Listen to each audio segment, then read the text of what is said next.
के त्रिकूट रोपवे पर बड़ा हादसा हो गया। रोपवे की ट्रॉली टूटने से 8 लोग घायल हो गए, जिन्हें इलाज के लिए अस्पताल में भर्ती कराया गया। इस मामले में रोपवे के मैनेजर विनीत सिन्हा की लापरवाही का आरोप लग रहा है। घटना पर बीजेपी सांसद निशिकांत दुबे ने दुख जताया, साथ ही पूरे मामले की जांच की मांग की है। बताया जा रहा है कि जो कंपनी इस रोपवे का संचालन करती थी, उसके मैनेजर की लापरवाही की वजह से यह हादसा हुआ है, क्योंकि लंबे समय से इस ट्रॉली का मेंटेनेंस नहीं हुआ था और इस वजह से जो कुछ केबल्स हैं और कुछ ट्रॉली में खराबी आ गई थी, बावजूद किसी तरीके से इस रोपवे को चलाया जा रहा था। तो लोगों का आरोप है कि यह सब कुछ हुआ है जो मैनेजर है उसकी गलती, उसकी लापरवाही की वजह से। उसने कई चीजों को नजरअंदाज कर दिया था और लोग को जानकारी नहीं थी लोगों को कि इस जान जोखिम में डालकर वो इस रोपवे का आनंद उठा रहे। और यह हादसा होने की बात बताई जाती कि कभी भी हादसा हो सकता था, लोगों को पता था ये। और ये देखिए हादसा हो गया, शायद इसी का इंतजार था और इसलिए अब इस पूरे मामले की जांच की मांग की जा रही है। देर रात तक रेस्क्यू किया जा रहा था, 8 से 10 लोगों के घायल होने की खबर है। एनडीआरएफ की टीम भी मौके पर पहुंची है और रेस्क्यू किया जा रहा है, क्योंकि जो ट्रॉली है वो यहां वहां अटक गए ऊपर में ही, तो उन्हें उस ट्रॉली से जो वहां लोग बैठे हुए ट्रॉली में उनको उतारा जा रहा है, उनको ऊपर से उतारा जा रहा है। एक बड़ी चुनौती है ये, क्योंकि निश्चित तौर पर ये बहुत बड़े खतरे को इशारा कर रहा है, क्योंकि एक ट्रॉली के पत्थर से टकराने के बाद यह हादसा हुआ है और जो ट्रॉली में लोग हैं और ट्रॉलियां जो बाकी वो यहां वहां अटकी हुई हैं, इसलिए राहत और बचाव में थोड़ी सी दिक्कतें आ रही हैं। कोशिश की जा रही कि ट्रॉली को दोबारा शुरू किया जा सके, रोपवे को, और ट्रॉली को जो डेस्टिनेशन है वहां तक पहुंचाया जाए, क्योंकि कुछ एक ट्रॉली के रोपवे के बीच में ही अटके होने की खबर है। और सांसद निशिकांत दुबे ने इससे, और देखिए कुछ एक तस्वीरें हम आपको दिखा रहे हैं, सीधी तस्वीरें हम आपको दिखा रहे हैं।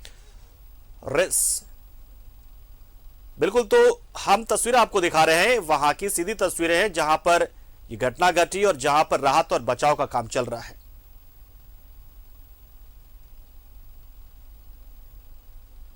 जहां पर अभी तक 8 लोगों के घायल होने की संभावना जताई जा रही है, जिन्हें देवघर सदर अस्पताल भेजा गया है। वहीं देवघर एनडीआरएफ की टीम और पूरी जिला प्रशासन यहां पर मुस्तैद है। हम आपको सबसे पहले तस्वीरें दिखा दें कि ये तस्वीरें यहां की है जो रेस्क्यू ऑपरेशन चल रहा है। चूंकि यहां लाइट की व्यवस्था नहीं थी, प्रॉपर लाइट की व्यवस्था की गई है और उसके बाद एनडीआरएफ की टीम के द्वारा लगातार ऊपर के हिस्से में भेजा जा रहा है एनडीआरएफ की टीम को और उसके बाद रेस्क्यू करने की कोशिश की जा रही है। जिला प्रशासन के लिए ये काफ़ी मुश्किल भरा दौर है, क्योंकि यहाँ पर संभावनाएं नहीं है कि उस के दौरान यहाँ पर कुछ किया जा सके, क्योंकि अंधेरा इतना ज़्यादा है और पहाड़ी का ये तराई का इलाका है जहाँ पर संभव नहीं है कि लोग अंदर जा सके, एनडीआरएफ की टीम जा सके। इसके लिए हेलीकॉप्टर की मदद की लेने की ज़रूरत है, जिसके लिए रांची से संपर्क किया जा रहा है।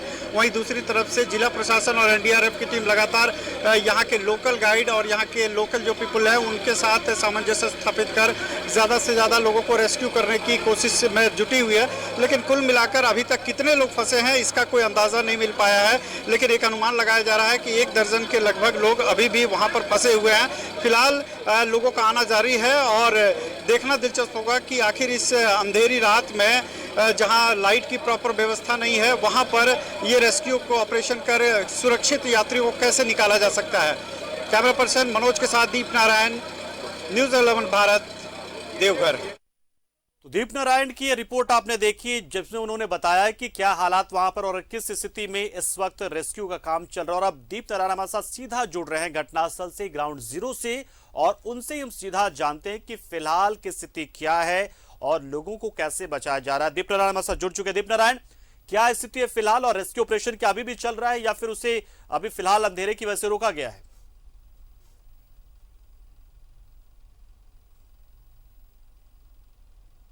बिल्कुल, जो रेस्क्यू ऑपरेशन है वो बदस्तूर अभी तक जारी है। लगभग 4 बजे से ये रेस्क्यू ऑपरेशन शुरू किया गया था। उसके बाद एनडीआरएफ की टीम देवघर से पहुंची थी और उसके बाद जिला प्रशासन और एनडीआरएफ की टीम लगातार रेस्क्यू ऑपरेशन में जुटी है। अभी तक 8 लोगों को जो घायल थे उन्हें देवघर सदर अस्पताल भेजा गया है। वहीं दूसरी ओर अभी कितने यात्री अंदर फंसे हुए हैं, वो संभवतः ट्रॉली में फंसे हुए हैं और दूसरी तरफ अगर कुछ नीचे भी होंगे तो वो तिराई वाले इलाके में फंसे होंगे। तो ऐसे में अब जिला प्रशासन की सबसे बड़ी कोशिश और एनडीआरएफ की कोशिश है कि पहले वो किस स्थिति में है उसके बारे में मालूमात कर लिया जाए।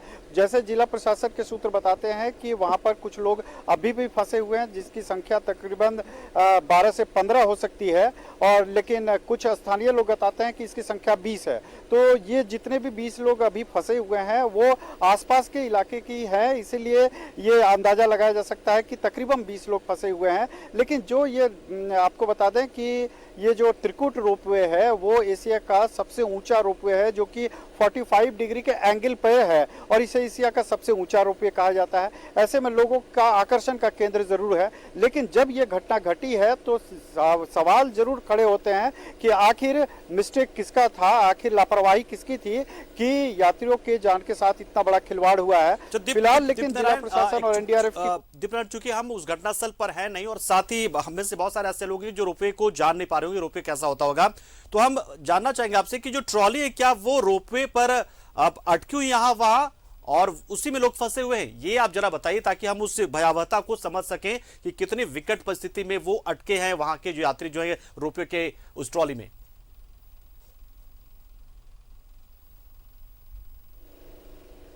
देखिए, रोपवे के आप कॉन्सेप्ट को एक बार समझिए। रोपवे का मतलब ही होता है कि एक रस्सी के सहारे इन ट्रॉलियों को सेट किया जाता है और वो रस्सी जो है मशीन के सहारे मूव करती है और वो रस्सी मूव करती है जिसके कारण ये ऊंचाई तक जाती है और दूसरी ट्रॉली जो होती है वो नीचे की ओर आती है। तो ये जो ट्रॉली है वो टूटी नहीं है, बल्कि नीचे नहीं गिरी है, बल्कि वो फंस गई है ऊपर जाके। लेकिन चूंकि ये मुश्किल का दौर है कि 600 मीटर से ज्यादा की ऊंचाई है उसके में और वो स्टॉप लेवल पर वो फंसे हुए हैं, परिवार है, बच्चे हैं उसमें, महिलाएं हैं, पुरुष हैं। तो ऐसे में जब एक रोपवे के ऊपर जाने के लिए एक वैकल्पिक व्यवस्था यहाँ पर रखी जाती है जिसमें सामान वगैरह जो है उसको ऊपर ले जाता है, उस ट्रॉली का भी इस्तेमाल किया जा रहा है ताकि उस ऊंचाई तक पहुंचा जा सके। लेकिन जितनी हाइट पर वो फंसी हुई है ये एग्जैक्ट लोकेशन नहीं मिल पा रहा है कि आखिर वो लोग कितने ट्रॉली ऐसे हैं जो उस रोपवे पर लटके हुए हैं। दीपनारायण, क्या बहुत सारे ट्रॉली वहां पर है या फिर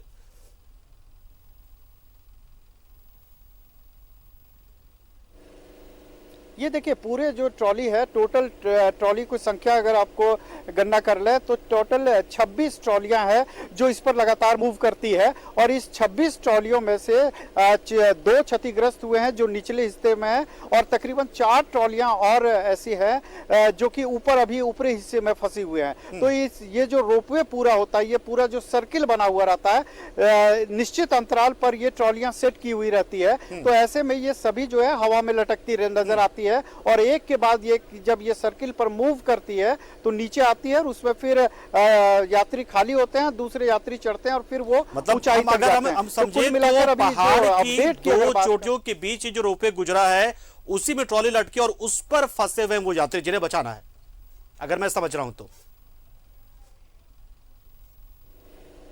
जी बिल्कुल, देखिए नहीं, ये जो रोपवे है ये 2 पहाड़ियों के बीच का रोपवे नहीं है। आपको जैसे मैंने पहले भी बताया कि एशिया का सबसे इंक्लाइंड वे है। आप ऐसे इसको समझ, गणित की भाषा में समझ ले, 45 डिग्री के एंगल पर ये है, जमीनी सतह से पहाड़ की चोटी तक में ये इंक्लाइंड वे में ये रोपवे स्थापित किया गया है। 600 मीटर से ज्यादा इसकी ऊंचाई है और इसी का आनंद, ये रहस्य और रोमांच का आनंद त्रिकुट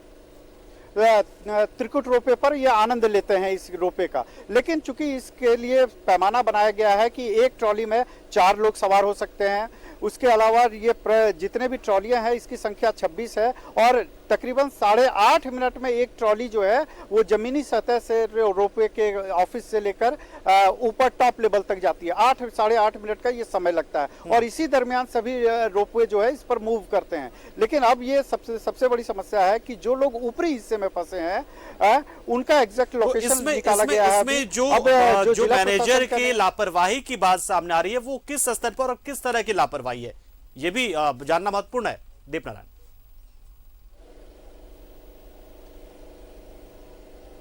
जी देखिए, लापरवाही किस स्तर की है इसको जानने की बाद की बात है, लेकिन पहली लापरवाही ये है कि जब ये घटना घटी है तो रोपवे के प्रबंधक यहाँ से गायब है, जिला प्रशासन की पूरी टीम है और रोपवे के जो मैनेजर है वो यहाँ पर न तो कैमरे के सामने है और न ही इस स्थल पर मौजूद है, जबकि उनकी सबसे बड़ी दामोदर वैली कॉर्पोरेशन जो है ये उनके अंदर ये आता है, रोपवे कंस्ट्रक्शन, वो इसका संचालन करती है। और तो निश्चित तौर पर आप नजर बनाए रहें और अपडेट हमें करते रहें कि फिलहाल की स्थिति क्या। और ईश्वर से बस कामना यही है कि जो बाकी बच्चे लोगों ने जल्द से जल्द बचा लिया जाए, राहत बचाव का काम तेजी से हो, रेस्क्यू जो टीम है वो उन लोगों को जो फंसे हुए ऊपर उन्हें जल्द से जल्द नीचे उतार ले, जमीन पर ले आए, ये सबसे जरूरी। और जो घायल हुए उनका इलाज हो पाए। शुक्रिया आपका हमारे साथ जुड़े दीप नारायण, जानकारी आपने दी ग्राउंड जीरो से।